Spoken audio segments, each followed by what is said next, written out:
bien, soy Fray Emilio Cappuccino. Esta semana a mí especialmente me gusta.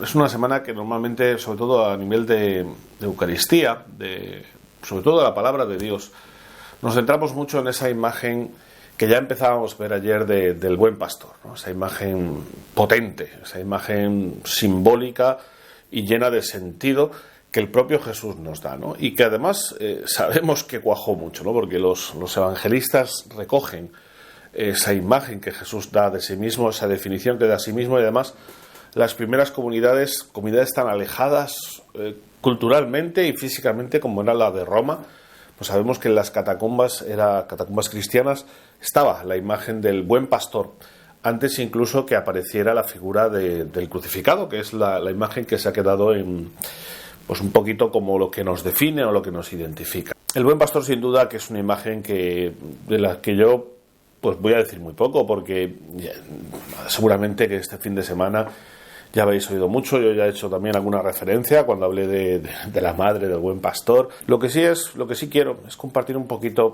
una idea que no es originalmente mía, pero que sí que es una idea que cada año la recupero porque me parece una idea bonita y algo que suelo utilizar también otras veces, ¿no? Y es el ver a Jesús, intentar ver a Jesús de otra manera, ¿no?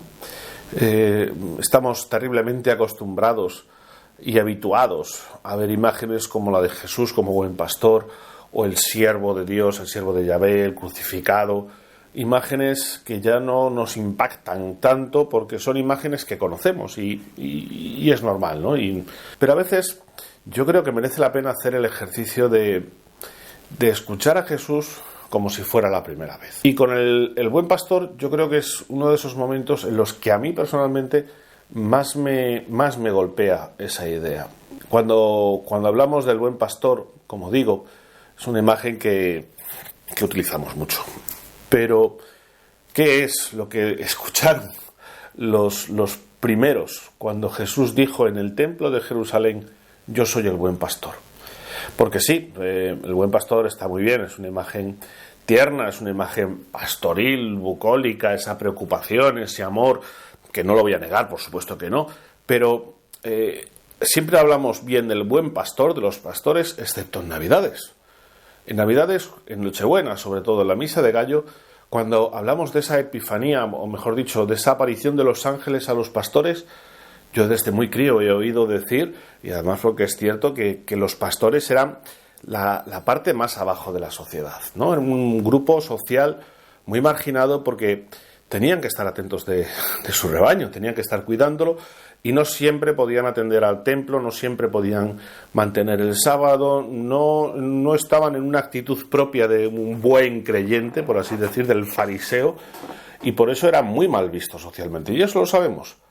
Y ahora nos ponemos en el templo de Jerusalén con ese esquema y alguien viene y me dice: yo soy el buen pastor. Razón tiene el Evangelio cuando dice que la gente no le entiende.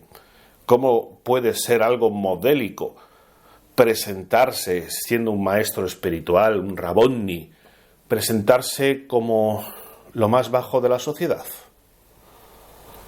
A mí me sorprende, ¿no? Y más aún porque, vale, yo reconozco que soy urbanita, yo soy de Madrid. Para mí un campo era un campo de fútbol, no era el campo donde había rebaños. Yo muy poquitos rebaños de ovejas he visto en mi infancia, ¿no? Y incluso en mi vida adulta. Es decir, que yo, pues vale, puedo, como los fariseos o como los de Jerusalén, puedo pues aceptar eso, sin querer, que los pastores son lo más bajo de la sociedad, pero ¿cómo le entendían la gente que sí sabía de ovejas cuando Jesús hablaba de ser un buen pastor?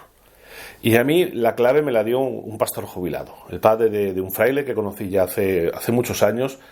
Él, con buen sentido del humor, pero también un poquito mosqueado, siempre decía que cuando llegaban estos evangelios de ovejas, de pastores, se cabreaba, porque Jesús sabría mucho de Dios, pero sabía muy poco de ovejas. Lo decía un pastor. Y es cierto, porque es cierto que revisando lo que Jesús dice, muchas de las actitudes que habla Jesús son propias de los pastores. Pero en general, visto todo el conjunto, no se presenta como el pastor modélico. Me explico, es decir, no significa que no sea un buen pastor, por supuesto que no, pero no era un pastor tal como se entiende que es un pastor. Porque un pastor busca subsistir gracias a su rebaño. Por eso le va a cuidar, por eso va a hacer que cada vez sea más grande, por eso va a hacer que tenga buena comida. Pero al mismo tiempo un pastor va a asumir que en su rebaño va a haber bajas, ya sea por enfermedad, sobre todo en la época de Jesús en la que no había veterinarios, ya sea por los predadores, especialmente los lobos. Yo creo que es bastante humano decir, antes de que me hiera a mí un lobo, que se coma una oveja. Es decir, eso me parece que es bastante humano pensar así. Y además, que por ejemplo, los corderos se sacrificaban, se vendían para carne, las ovejas se vendían para carne, se esquilaban, se ordeñaban. Es decir, el pastor busca y necesita un beneficio, sacar un beneficio y una explotación de las ovejas. Y llega Jesús y dice, yo soy el buen pastor y no hago eso. Chocaría, por lo menos a mí me choca pensarlo de esa manera, ¿no? Por eso me pregunté y me contestaron por qué Jesús actuaría de esa manera, ¿no? Utilizando símbolos y ejemplos que incluso podríamos decir absurdos o imposibles, ¿no? Y me decían los profesores, y la verdad es que me convence, que era para que precisamente la gente pensara. Es decir, en un sitio donde Jesús se presenta como maestro espiritual, que Él se presente precisamente como algo que no es modelo de esa magnificencia, haría pensar a los fariseos. Cuando Jesús se queda con unas características muy concretas del pastor, que no son las habituales, haría pensar a la gente de campo. Es decir, su forma de hablar les llevaba a la gente a pensar no solo lo que Jesús estaba diciendo en ese mismo instante, sino a pensar todo el mensaje de Jesús. Y yo creo que ahí estaba la fuerza, uno de los puntos especiales de ese carisma de Jesús, ¿no? El que dejaba a la gente sorprendida.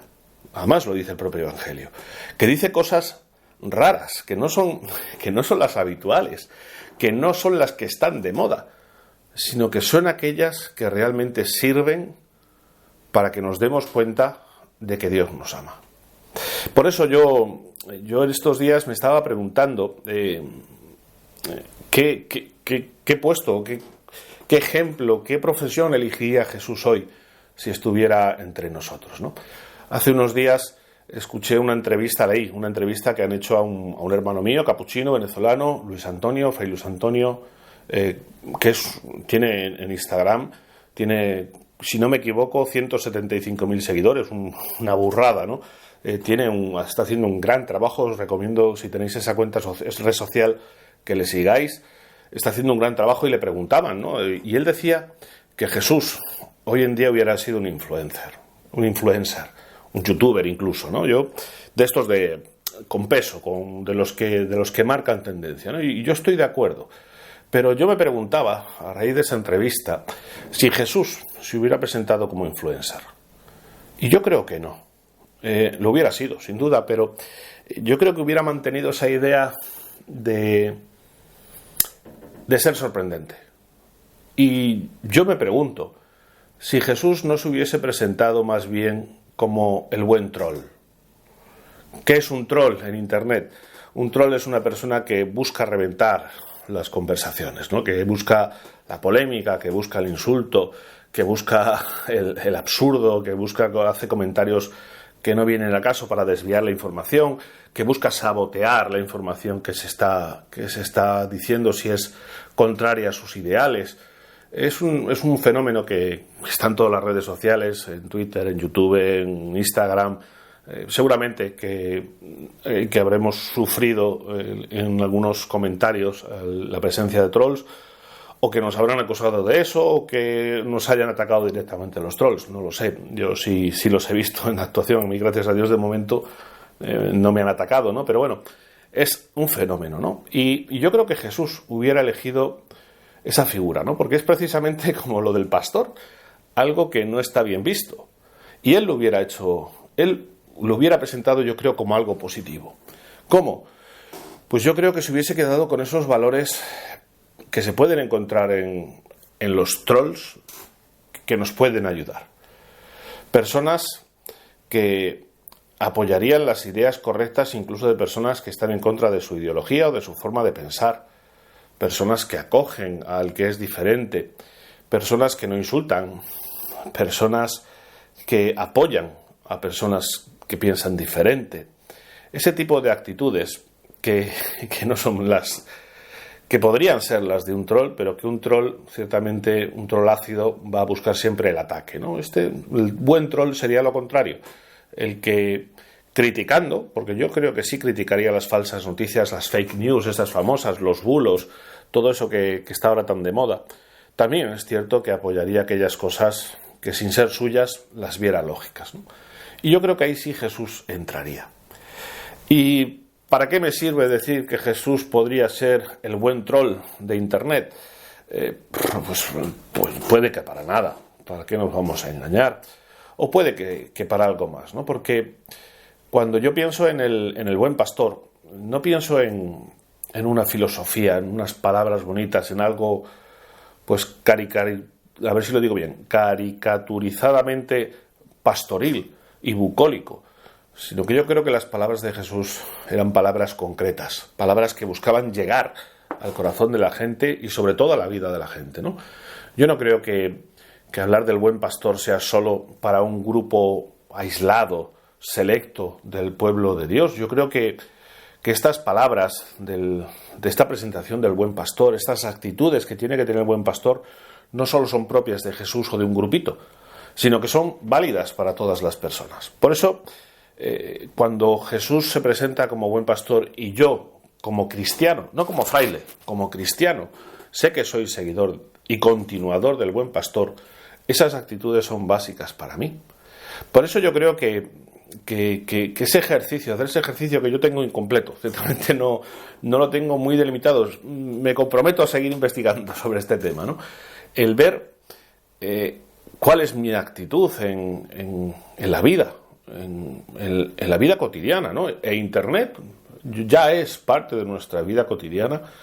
Yo creo que también nos tiene que servir para ser continuadores de la obra de Jesús, ¿no? Por eso el ejercicio de ver a Jesús como un buen troll, como un influencer, como un youtuber, como un instagramer, yo creo que no es malo. Yo creo que nos puede ayudar a colocarnos a nosotros los cristianos también como creyentes en estas redes sociales, ¿no? No podemos separar la vida de las redes sociales, ¿no? Igual que no podemos separar la vida de la fe, pues lógicamente por esa lógica no podemos separar la fe de las redes sociales, ¿no? Por eso merece la pena hacer este ejercicio de cómo sería Jesús en Internet, cómo sería ese buen pastor cibernético, cómo sería el buen troll. Yo, como digo, no lo tengo del todo definido, pero creo que va por ahí. También es cierto que me puedo estar equivocando radicalmente, ¿no? Y sería bueno saberlo. Es decir, que me dijerais, que me dierais vuestra opinión, ¿no? Hay muchas formas. Está mis propias redes sociales, los comentarios del vídeo, como queráis. El decirme, pues no, mira, pues yo creo que Jesús sería tal. O no, directamente Jesús no estaría en Internet. Cosa que no me creo, pero bueno, puede ser una oportunidad. Entonces, casi que os lo voy a poner como deberes. No lo suelo hacer. No sé si este vídeo sí se verá hasta este punto, pero os propongo eso, que hagamos el ejercicio de pensar a Jesús en el siglo XXI, que actualicemos ese símbolo del buen pastor a un trabajo actual, no a un trabajo clásico que haya venido, ¿no? Ya alguien me propuso el buen pescador. Sí, pero bueno, es lo mismo, es un trabajo que viene de aquella época, ¿no? Un trabajo de la época moderna, desde la revolución industrial para acá, un nuevo oficio que pudiera definir y presentar a Jesús de una manera que nos ayudara a entender lo que es el Evangelio y lo que es Jesús para nuestra vida. Pues ahí os dejo los deberes. No sé si os gustará hacerlo, si es una pérdida de tiempo. Yo creo que puede ser interesante, pero bueno, oye, para todo hay gustos, ¿no? Y nada más. Paz y bien.